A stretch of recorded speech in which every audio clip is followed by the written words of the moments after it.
colegas, eu sou Milton Ruiz Alves e abordaremos o tema Teorias para o controle da miopia. 2010 éramos 1,4 bilhões de míopes, 27% da população mundial. Em 2050 seremos 4,8 bilhões de míopes, metade da população mundial. Mas essa história não começou agora. Se nós olharmos, a prevalência da miopia nos Estados Unidos de 71, 72 para 1994, 1999, 2004, ela passou de 25% para 41%, ou seja, houve um aumento de 17% em 30 anos. Não foi só isso. Quer dizer, o aumento da miopia aumentou a prevalência da miopia moderada, de -2 a -7, de 11,4 para 22,4 e da alta miopia, de 0,2 para 1,6, representando um aumento de 8 vezes. Se a gente olhar uma universidade em Xangai, por exemplo, universitários com 20 anos de idade, a miopia média, -4,12. Praticamente 96% míopes, praticamente 20% com miopia patológica. Apenas cerca de 3% hemétropes.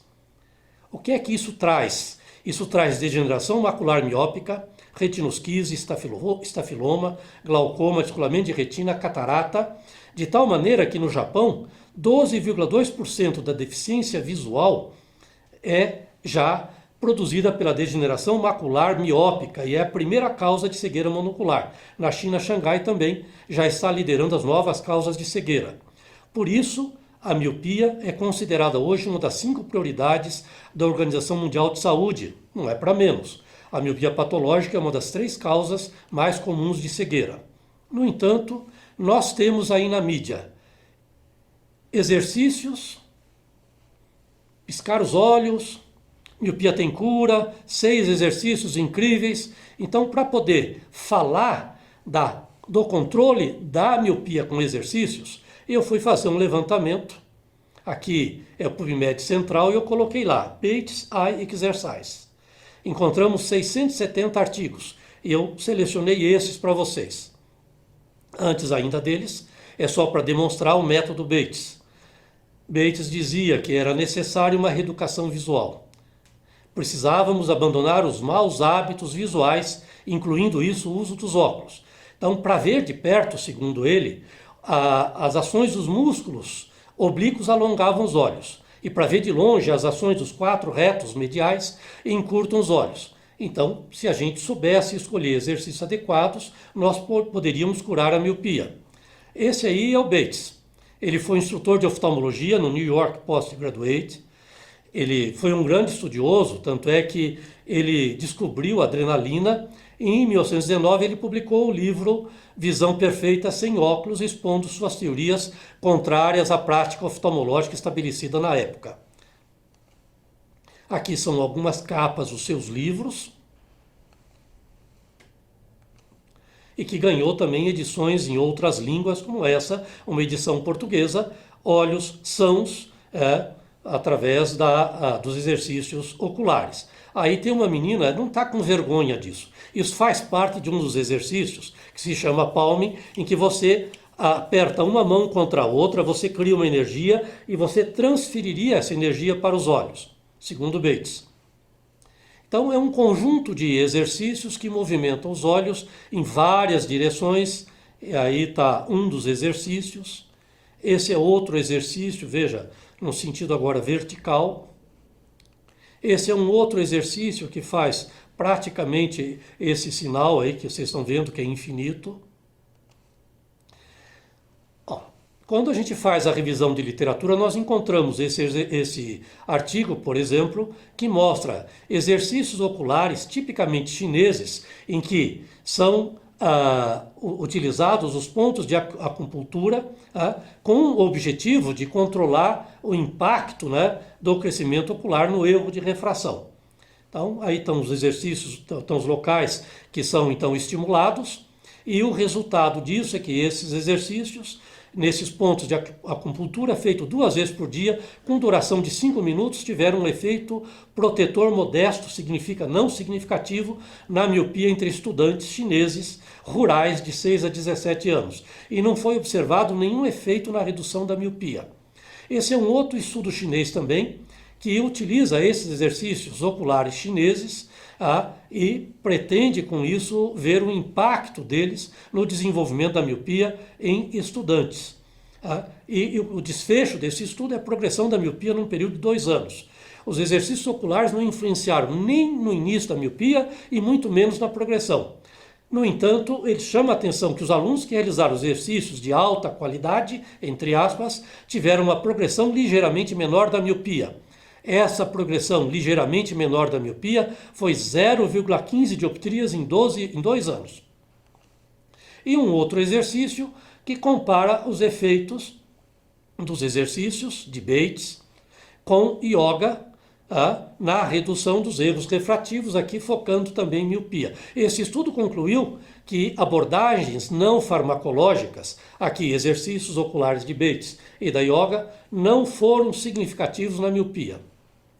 Bom, continuando com a pesquisa sobre teorias para controle da miopia, a PubMed Central, nós encontramos 11.182 artigos.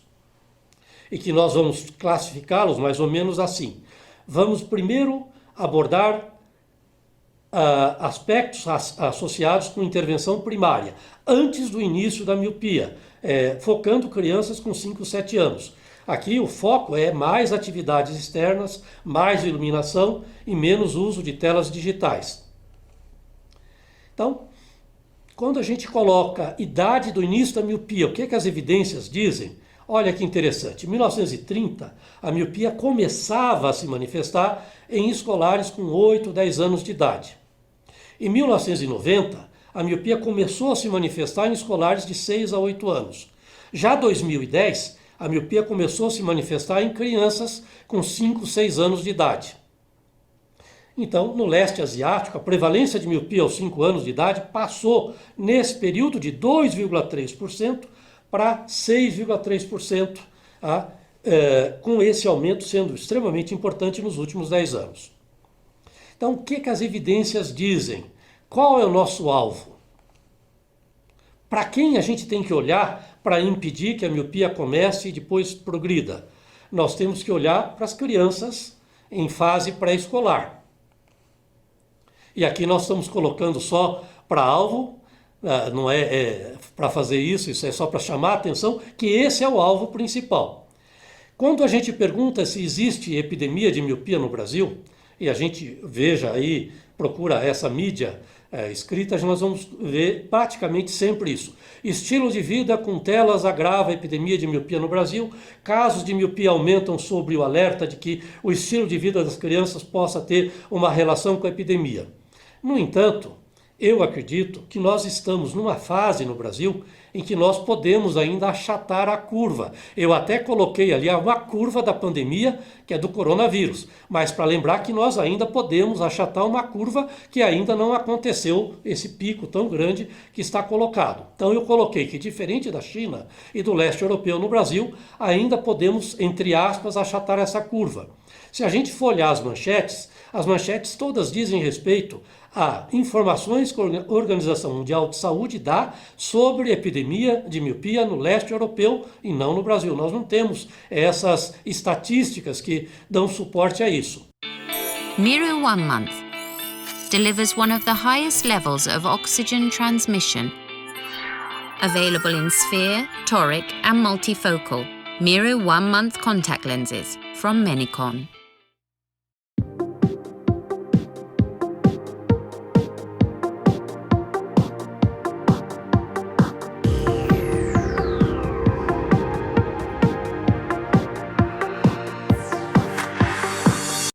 No entanto, eu selecionei aqui um trabalho que foi feito numa cidade de Tocantins, 2008, Gurupi, em que lá a porcentagem de miopia encontrado foi de 3%, muito sol, muita atividade externa, pouca a utilização de telas digitais. E lembrei aqui de um outro trabalho publicado em Goiânia, em que a gente tem o projeto Boa Visão, ano 2000, 95-2000, com uma taxa de miopia nos escolares de 3,6% e na repetição agora no projeto Olhar Brasil 2014 com 9%, ou seja, sinalizando 2,5 vezes de aumento de miopia. Então nós podemos estar assim começando a aumentar os casos de miopia no Brasil. Nós sabemos que para isso influenciam fatores genéticos. Então uma meta-análise mostrou que fatores genéticos seriam responsáveis por 71% do erro refrativo. Ou seja, 29% ou praticamente 30% são fatores bioambientais que são responsáveis. É para esses fatores que a gente acredita essa epidemia, entre aspas, de miopia. E aí se encontra aumento das atividades internas, indoor, trabalho próximo, baixos níveis de iluminação nos ambientes internos, aumento da pressão educacional e diminuição das atividades externas. Então, lembrando o que é que está acontecendo, o que é que poderia ter produzido essa epidemia de miopia, tá? Lembrei do filme 2001, Uma Odisseia do Espaço, que é do livro do Arthur Clarke, né? E a gente tem então, no Stanley Kubrick, uma das cenas mais bonitas do cinema, que é quando o macaco então joga essa clave de osso, ela sobe, sobe, sobe, e em curto espaço de tempo ele volta como uma nave espacial, mostrando nesse curto espaço de tempo um grande avanço tecnológico. É o que aconteceu.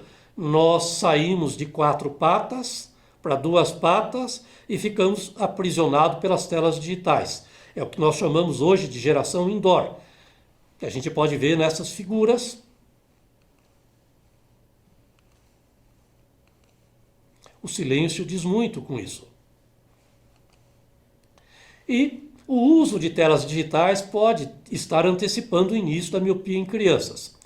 É interessante este trabalho publicado pela Sociedade Brasileira de Pediatria, que foca o uso saudável de telas, tecnologias e mídias nas creches, berçários e escola. Está disponível, vocês vão ver aí o site, em que lembra que crianças com menos de 2 anos de idade, o tempo de exposição às telas digitais deveria ser 0.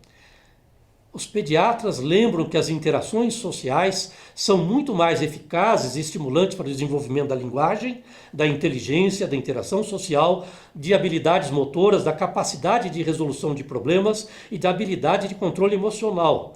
Tudo isso tornará a criança um adulto muito mais saudável e resiliente. Pode ter prejuízos se este tempo é gasto com telas digitais. Crianças de 2 a 5 anos de idade, 1 hora por dia. Olha, preste atenção. Somando-se o período diário que a criança permanece à frente de televisões, celulares, tablets e videogames. E crianças com mais de 5 anos de idade, tempo até 2 horas, ainda com acesso monitorado, né? Permitido apenas e liberado apenas para cada idade, né? Valendo do conteúdo isento de violência, violência sexual e de comportamentos inadequados. Voltando para o cerne da questão, o preditor mais forte de alta miopia é a idade do início da miopia das crianças. Criança com alta miopia aos 11 anos de idade tem 87% de chance de ter se tornado um míope com mais, de se tornado um míope aos 7 anos de idade. Então, vamos lá. Prevalência de miopia em Singapura, 29,1%. Tempo de atividade externa em Singapura, 3 horas semanais. Prevalência de miopia em Sydney, 3,3%. Tempo de atividades externas em Sydney, 13,8%. Veja como é importante as atividades externas. Tanto é importante que esse trabalho mostra uma redução de 9,1% na incidência de miopia em escolares que participaram de um programa em que eles eram retirados da sala de aula 80 minutos diários para ter exposição externa ao sol, em comparação com o grupo que ficou dentro da sala de aula. Isso deu origem a um programa chamado Tian 120, que foi desenhado para promover 120 minutos diários de atividades indoor, outdoor, nas escolas tailandesas. A elevação de iluminação nas salas de aulas de 100 para 500 esteve associado com uma diminuição da incidência de miopia de 10% para 4% no ano seguinte. Quando a gente vê fatores que vão impactar no risco de progressão de miopia, nós vemos sim, tamanho ocular. A nossa população tem um olho de tamanho pequeno.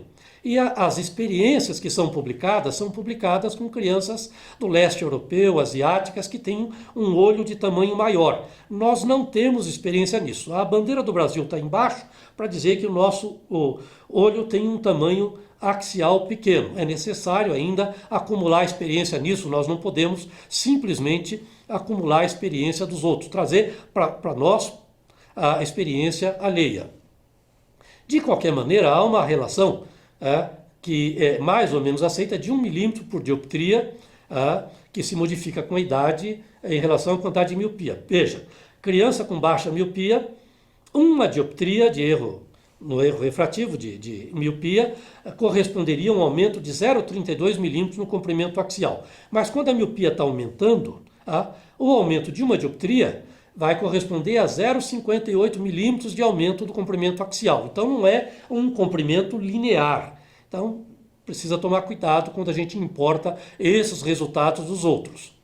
Outro aspecto que é bastante controverso, que está colocado aí em termos de uma pergunta: a exposição à luz UV pode prevenir a progressão da miopia? Fez muito sucesso na Academia Americana, pouco tempo atrás, a apresentação desse trabalho do Tori e colaboradores, em que ele mostrava que a miopia induzida em pintinhos por deprivação visual, observem que o pintinho está com uma lente de -9 na frente dos olhos. Essa lente faz com que a miopia progrida, isso chama miopia por deprivação visual. Então foi dividido num grupo que recebeu luz UV, nesse comprimento de onda 360 a 400 nanômetros, e um outro grupo que não recebeu a luz UV. O grupo que não recebeu a luz UV, o olho aumentou muito mais, mostrando que a luz UV provavelmente controlaria a taxa de progressão ou de crescimento do olho, porque estimulariam genes, que são esse EGR1, que são associados com a progressão da miopia. OneFit Med es un lente escleral delgado hecho a la medida que le permite a usted personalizar el diseño para cada ojo, logrando una oxigenación adecuada a la córnea y a las células madre.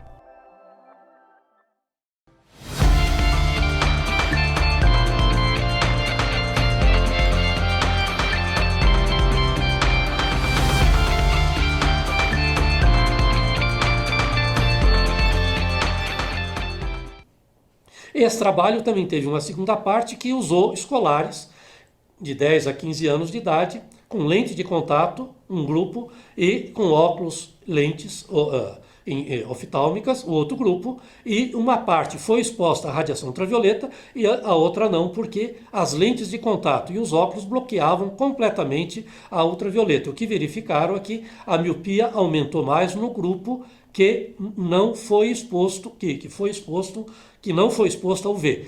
A UV, de certa maneira, ela tem um efeito protetor no crescimento ocular. Então, como está marcado embaixo, a progressão da miopia foi menor nos olhos com lentes oftálmicas e lentes de contato, que permitiram a transmissão da luz UV em relação aos controles. De tal maneira que este grupo pretende lançar para 2022 um óculos em que existe um dispositivo na armação que, pressionado, liberaria radiação UV, principalmente para aquelas pessoas, especialmente crianças, que não tivessem muita atividade externa. Quem viver, verá. Aqui o lembrete dessa primeira parte é que a alta miopia no adulto está relacionada à miopia manifestada no início dos anos escolares. Mais tempo em atividades externas, menos tempo em atividade visual, tarefa próxima, e em atividades internas, pode retardar o início e a progressão da miopia em crianças, preservando futuramente a sua visão. A segunda parte eu vou focar na intervenção secundária. Aqui é a utilização nas crianças de alto risco de atropina 0,01% e aumentar o tempo de atividade externa. Nós sabemos que as células amácrinas da retina expressam receptores muscarínicos e a ação da atropina nesses receptores libera a dopamina, que é um mediador químico inibitório para o crescimento do olho. Sabemos também que os fibroblastos da esclera expressam receptores muscarínicos e que também a ação da atropina nesses receptores poderia intervir na remodelação escleral. Esse é um conjunto que mostra que o sinal principal é o defocus hipermetrópico da média periferia da retina, que vai fazer com que no epitélio pigmentado da retina ocorra uma mudança, sinalizando para a coroide alterações na espessura, levando uma remodelação escleral, aqui com participação de citocinas, de fatores de crescimento, e essas alterações na espessura e flexibilidade da esclera alterará a taxa de crescimento, tá? Começando, como dissemos, por um sinal de defocus hipermetrópico. Esse trabalho compara a eficácia de 16 intervenções no controle da miopia em criança. Em vermelho vocês estão vendo aí o controle farmacológico, atropina e perisempina, e óculos progressivos. Aqui quando eles avaliaram dioptria por ano. Nesse mesmo trabalho, quando a avaliação foi milímetro por ano, comprimento axial por ano, crescimento do olho por ano, nós estamos vendo que o controle farmacológico é em vermelho, atropina e perisempina, e nós estamos vendo em azul ortoceratologia, óculos que corrige defocus periférico hipermetrópico, lente de contato também que corrige defocus hipermetrópico periférico, e óculos progressivos também tiveram alguma interferência no crescimento ocular. Lembramos que o uso da atropina 0,01% deixou de ser experimental pelo Conselho Federal de Medicina. Então, o que nós precisamos aqui descobrir é quem é a criança que é fator de risco. Primeiro, a criança que nasce e que tem uma miopia decorrente de deprivação visual, por exemplo, uma ptose, uma catarata congênita, uma retinopatia da prematuridade, essa tem uma miopia de doença ocular. Ela vai apresentar um aumento do comprimento axial. Essa criança não deve ser submetida ao tratamento com atropina. Do outro lado, nós temos uma criança que nasce de uma família que não tem predisposição genética, que aos 5, 8 anos de idade pode ter uma hipermetropia de mais 0,50 a mais 0,2. Se os fatores ambliogênicos não estão presentes, nós pedimos para aumentar atividades externas, vai chegar aos 8, 14 anos com uma miopia leve e vai chegar ao colégio e pós-graduação com uma miopia entre -1 e -4 sem nenhum problema. O que nós temos aqui são as crianças com risco. São aquelas que nascem com predisposição genética, pais com erros refrativos de miopia, alta miopia. Essas crianças com 5, 6 anos de idade já vão apresentar uma miopia entre meio e -2 dioptrias, já estão apresentando uma taxa de progressão, de crescimento de 0,50 ou mais por ano. Essa sim tem fatores miopigênicos, pouca atividade externa, nós aumentamos atividades externas, e introduzimos a atropina 0,01%, para que, se nós não tomássemos essa conduta, elas chegariam aos 8, 14 anos já com uma miopia alta e mais alta ainda, colégio e pós-graduação, aí então já se manifestando as complicações que vão fazer com que esta pessoa seja candidata a um deficiente visual. Então, qual o protocolo a seguir? O que nós utilizamos é esse, em que nós identificamos essas crianças e começamos com atropina 0,01%, uma gota à noite, mais atividade externa. Avaliamos cada 6 meses.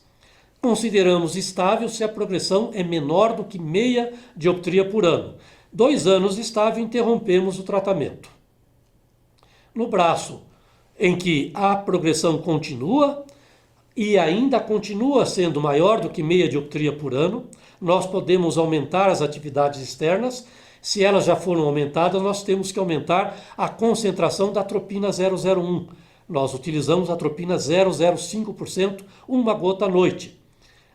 E aí continuamos o acompanhamento. Se ainda a progressão é grande, podemos associar outros tratamentos, que como a gente viu, ortoceratologia ou lente de contato, que corrige o defocus hipermetrópico, ou lentes bifocais prismadas que controlam a progressão da miopia. E no primeiro braço, se ele volta a ter um aumento da miopia, reintroduzimos a atropina. Por que isso é importante? Olha, aqui está feita uma simulação de uma criança de 6 anos de idade que apresenta uma miopia de menos 0,50. Eu coloquei embaixo que a progressão média da miopia, sem fazer nada, até de 6 aos 15 anos, é 0,68 dioptrias por ano. Então, essa criança com 6 anos, se você não faz nada, aos 15 anos ela terá uma miopia estimada de menos 7,25. Mas, se você utiliza uma gota de atropina 0,01% à noite, que em média controla 50% da progressão da miopia, essa criança aos 5 anos de idade terá menos 3,75 dioptrias.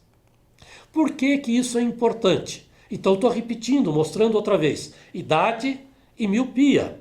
Olha, uma criança aos 6 anos com menos 0,50 sem nenhum controle, aos 15 anos tem menos 7,25. Com 50% do controle, vai ter menos 3,75. Olha como isso é importante. Se você diminui 50% a taxa de progressão da miopia, você diminui o risco de retinopatia induzida pela miopia, que é a principal causa de perda de visão, 10 vezes.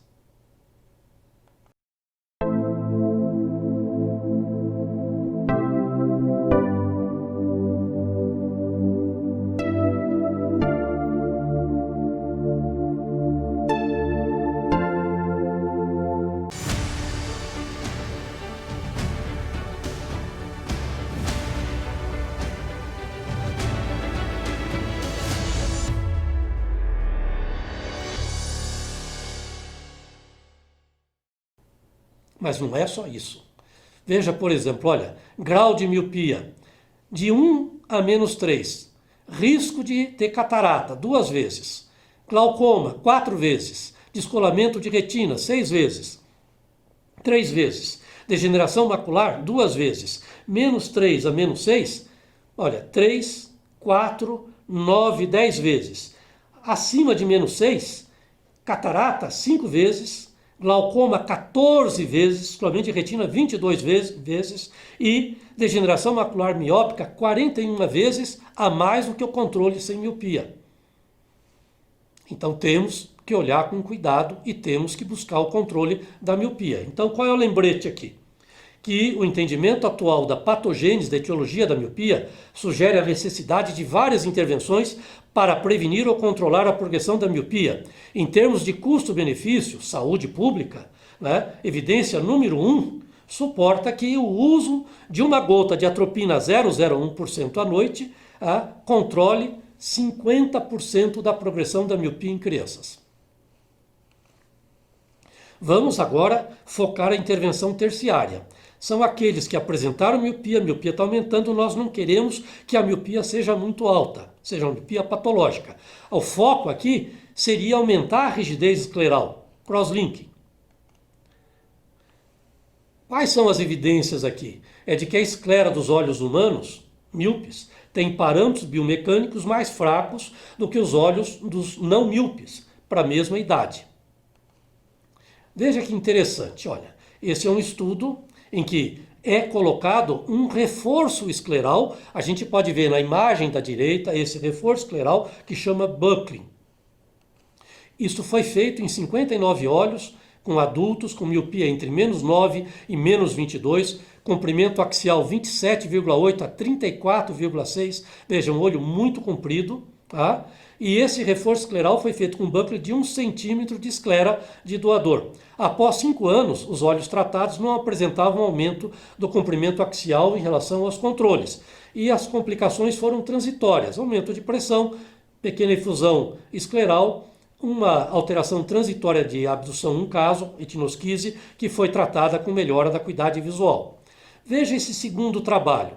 A gente pode ver também em linha churiada aonde é colocado o buckling, né? Metade do buckling sob o músculo oblíquo inferior e a outra metade sobre o reto lateral, não, excluindo aí desse reforço as proximidades do nervo óptico. Olha em quem isso foi feito. 85 olhos de 47 crianças com alta miopia, crianças com 3 a 15 anos, submetidos a reforço bilateral com buckling de esclera de banco de doador. Comprimento axial, baseline, aumentou em todas as crianças. Tá? Mas a melhor acuidade visual corrigida melhorou em 71 olhos, 83,52%. Ficou estável em 14 olhos, em nenhuma criança piorou. E a conclusão foi de que o reforço escleral modificado poderia ser um tratamento terapêutico para alta miopia, mas evoluiu. Hoje nós podemos ver esse trabalho realizado com 20 cobaias, com 14 dias de vida, está na fase de crescimento acelerado dos olhos. 8 foram submetidos ao crosslinking, 8 não submetidos ao crosslinking, apenas não foi irradiado com VA e controle, 4 não fizeram nada. O crosslinking aqui é a esclera irradiada com riboflavina e o VA por 20 segundos. Não crosslinking e o VA, nada. Após 6 semanas, os olhos que não receberam crosslink e os controles apresentavam comprimento axial e desvio miópico em relação àqueles que foram submetidos ao crosslink. Funciona. De tal maneira que este modelo ele foi aperfeiçoado. Aqui vocês estão vendo nesse estudo que foram utilizados polímeros flexíveis, guiados por frente de onda, para a liberação da radiação UVA exatamente na esclera, que nós não temos acesso pela via anterior. De tal maneira que vocês veem aqui que os polímeros passam abaixo do reto medial, abaixo do reto temporal, e ali então é feita o crosslinking. Esses polímeros biocompatíveis, flexíveis, com essas superfícies reflexivas e guiados por frente de onda, vão fazer o crosslinking de esclera no lugar onde ele precisa ser feito. E este modelo, utilizado em animais, tem um potencial muito grande para, em um curto espaço de tempo, ser utilizados em humanos vivos. Qual é o lembrete final? Que a fraqueza biomecânica e o afilamento de esclera são os principais contribuintes para a progressão da miopia e, consequentemente, do alongamento axial do olho. O aumento de rigidez da esclera, que o crosslinking permite obter, pode controlar a progressão da miopia e preservar a visão. Então, com esta abordagem, e eu gostaria de chamar a atenção para terminar desse editorial que nós publicamos no Euftalmo, sobre a necessidade de se construir uma política nacional de saúde ocular para retardar o início e a progressão da miopia em escolares do ensino fundamental. São tópicos que eu acho que são extremamente importantes que a gente os reforce. Veja, nos próximos 30 anos, cerca de 1 bilhão de pessoas terão alta miopia e poderão desenvolver degeneração macular miópica que leva a visão embora. A alta miopia no adulto está relacionada à miopia manifestada no início dos anos escolares. Os efeitos da redução da taxa de progressão da miopia não é de 55%, é de 33%. Só isso já leva à redução de 73% na população de risco. Miopia acima de -5. Estima-se que mais atividades externas expostas ao sol conseguiria reduzir a progressão da miopia entre 20% e 25%. As crianças são as mais vulneráveis. Na China, a prevalência de miopia entre crianças e adolescentes de 6 a 18 anos aumentou de menos de 10% para mais de 80%. As crianças que desenvolvem miopia alta correm um risco maior de contrair doença grave dos olhos, como mostramos, e sofrer perda permanente da visão durante a vida. Então, o que se propõe que os alunos devam gastar 10 a 14 horas semanais em atividades externas com exposição à luz solar. É necessária uma reeducação de tarefas visuais de perto, em distâncias muito curtas e com mais de 2 horas de duração diárias, especialmente com o uso de smartphone, tablet ou computador. A miopia e a alta miopia estão aumentando em todo o mundo e também estará aumentando entre nós. E são os fatores bioambientais que estão exercendo o papel mais importante nesse incremento da miopia. Então, as campanhas de educação em saúde ocular deverão focar primordialmente em mudanças ambientais e comportamentais dos nossos escolares. Ainda não estamos numa epidemia de miopia, mas se vocês escutarem bem, olha, já existem barulhos de relâmpagos. Eram essas considerações. Muito obrigado.